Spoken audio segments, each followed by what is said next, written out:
उसका गुलशन फूक दूं, उसका शबिस्तान फूक दूं, तख्ते सुल्तान क्या मैं सारा कसरे सुल्तान फूक दूं। जब देखो मजाज मजाज, उन्हें बता क्यों नहीं देती कि कितना इश्क है तुम्हें उनसे? क्या पता तुम पर भी कोई नज्म लिख दे। कुछ तुम्हारी निगाह काफिर थी, कुछ मुझे भी खराब होना था।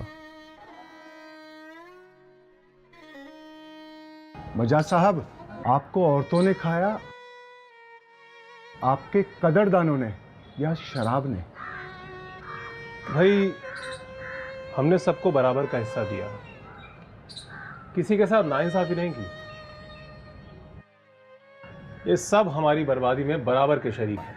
बस वाह वाह वाह वाह।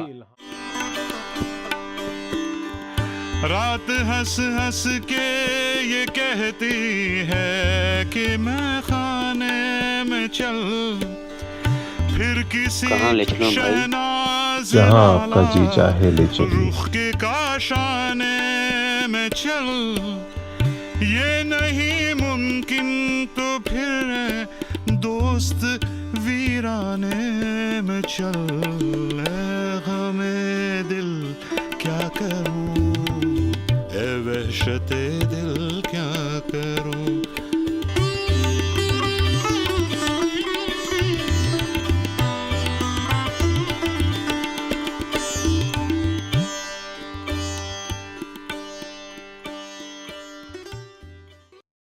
भला 44 साल भी कोई उम्र होती है दुनिया से कूच कर जाने की?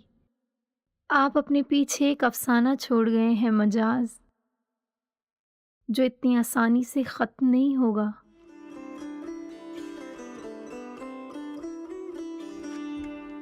मुझे सुने न कोई मस्ते बादाए इशरत, मजाज टूटे हुए दिल की एक सदा हूं मैं।